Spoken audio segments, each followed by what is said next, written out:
Коронавирус. Как спасти жизни людей? Говорим об этом в ближайшие 13 минут в программе «Интервью» в эфире Башкирского спутникового телевидения. Сегодня наш гость – заведующий кафедрой хирургии Башкирского государственного медицинского университета профессор Вильтимир Булатов. Вильт Мамилович, здравствуйте. Здравствуйте. Мы говорим с вами про коронавирус. Какие черты этого времени вы могли бы ответить? Все-таки вы представитель медицинского сообщества. Что вы заметили, что вы отметите? Ну, после объявления пандемии Всемирная организация здравоохранения, это было 11 марта, прошло почти 6 месяцев. Ну, что за это время изменилось? Ну, много, конечно, изменений было по медицинской части, много было по эпидемиологии. Естественно, мы все чувствуем и знаем, это сильное влияние вот этого процесса, пандемического процесса, на экономику, вообще на все стороны жизни всех государств. Вот те первоначальные наши надежды, что нам удастся локализовать этот процесс, ограничить там пределами государств, значит, не получилось. Но первоначальная тенденция, которая пошла на снижение эпидемического процесса, потом, когда мы достигли вот этого порога, так скажем, определенного порога, мы надеялись, что мы пойдем на снижение. Но, к сожалению, пока вот этот процесс, он затормозился. Ну, причин здесь достаточно много, но я единственное хотел сказать, тут две стороны медали. Первое, ограничительные меры, которые были предприняты руководством нашей страны, нашей республики, они, в общем-то, соответствуют тем эпидемическим процессам, которые происходят. Но, к сожалению, вот, можно сказать, такое лояльное отношение к этим предписаниям со стороны населения не оказалось. Вот, достаточно простые меры, которые могли предупредить и ограничить распространение этого процесса. Это 4 всего момента, я хотел отметить, которые отмечены и в указе главы нашей республики. Они есть и предписаниях Роспотребнадзора федерального, которые любой человек мог соблюдать, и мы могли бы сейчас оказаться на уровне значительного снижения заболеваемости, инфицирования населения. То есть тут должна быть такая гражданская ответственность каждого, социальная ответственность каждого человека. Ведь другого пока ограничения этого эпидемического процесса нет. Когда у нас начнется вакцинация, естественно, мы достигнем коллективного иммунитета. Это примерно 66% населения, когда переболеют, или же они получат вакцинацию, мы тогда можем сказать, что мы тогда перебороли, победили коронавирус. Но пока этого мы не можем достигнуть из-за того, что я уже по тем причинам, которые мы не соблюдаем. Каждый из нас. Вильтимир Мамилович, вы говорите про ношение медицинских масок. Значит, первое, да, ношение масок обязательно. Вообще ношение масок на какое-то время стало и станет на какое-то время еще таким очевидным атрибутом нашей жизни. Просто это надо принимать как должное. Но ничего страшного нет. Например, мы хирурги всю жизнь работаем в масках. Мы достаточно немолодые люди, мы же в масках так прожили столько лет. Ведь можно прожить где-то 6 месяцев, правильно же?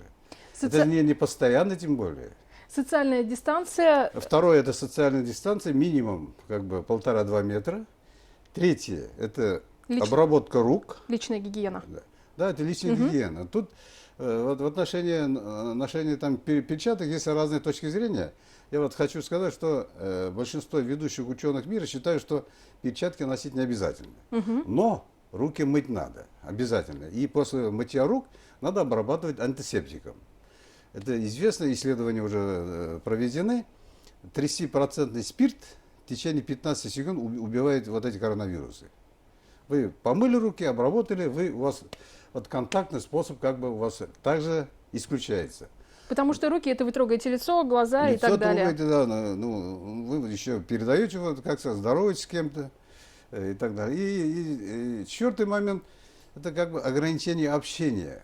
как бы скопление людей. Не более 50, это доказано. Вильма Милович, вопрос у меня. Смотрите, жители России, жители Башкортостана могут сравнить. Когда было время коронавируса, карантина, самоизоляции, точнее, режим самоизоляции, люди сидели дома и ограничивали их выход из дома.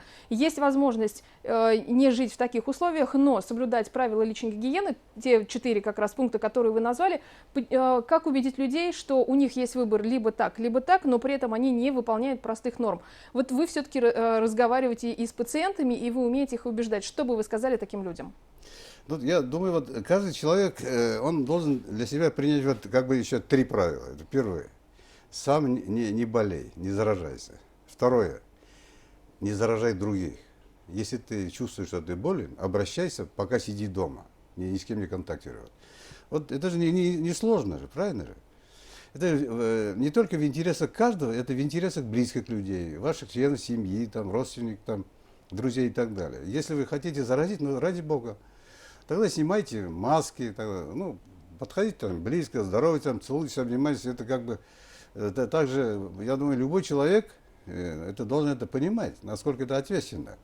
Осталось не так много времени. Вот эти ограничительные меры, они будут сняты. Но мы должны, вот, соблюдая все эти правила, вот, достичь снижения, когда коэффициент называется заражение или коэффициент репродукции, когда у нас будет менее 0,5, мы тогда сможем ограничить, перейти на 3-й этап ограничительных мер. Тогда, пожалуйста. Но пока мы не готовы, об этом заявил глава Башкортостана Радик Пока Хайбеков. еще в целом наша страна и наша республика, мы еще не готовы. Поэтому вот эти те меры, которые определены, кстати, они в указе не сняты, главы республики, надо их соблюдать.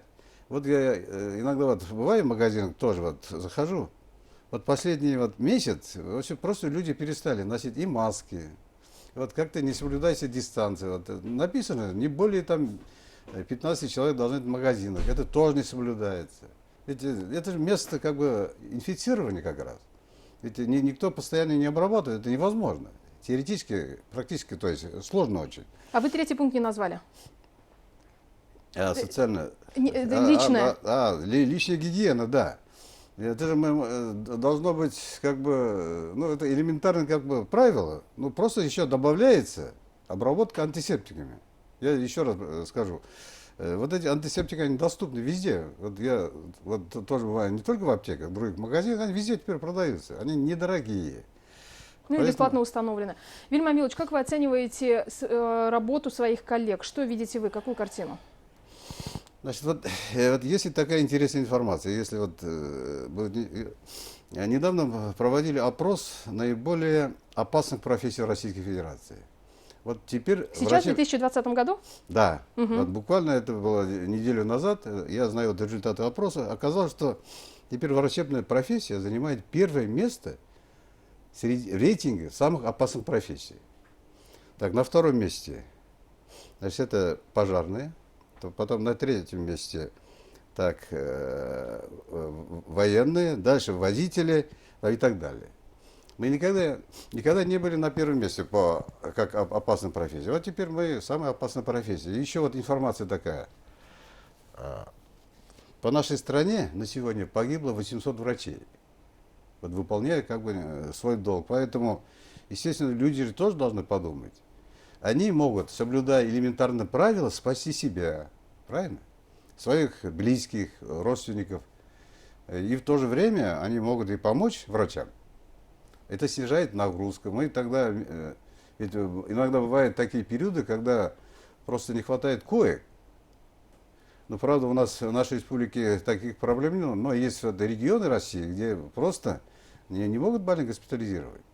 И тогда нагрузка упадет. Мы тогда деньги не будем тратить впустую. Это же, вот, условно скажем, лечение одного больного иногда обходится на 200 тысяч рублей.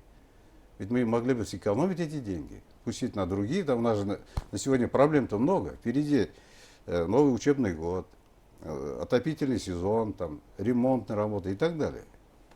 Спасибо большое, Вильма Милович. Очень подробно, профессионально вы рассказали о ситуации с коронавирусом. Спасибо большое. Напомню телезрителям, что сегодня гостем программы интервью в эфире Башкирского спутникового телевидения был Виль Тимирбулатов, заведующий кафедрой хирургии Башкирского государственного медицинского университета, профессор. И мы говорили о том, как спасти жизни людей в условиях коронавируса. Берегите себя. Оставайтесь на БСТ.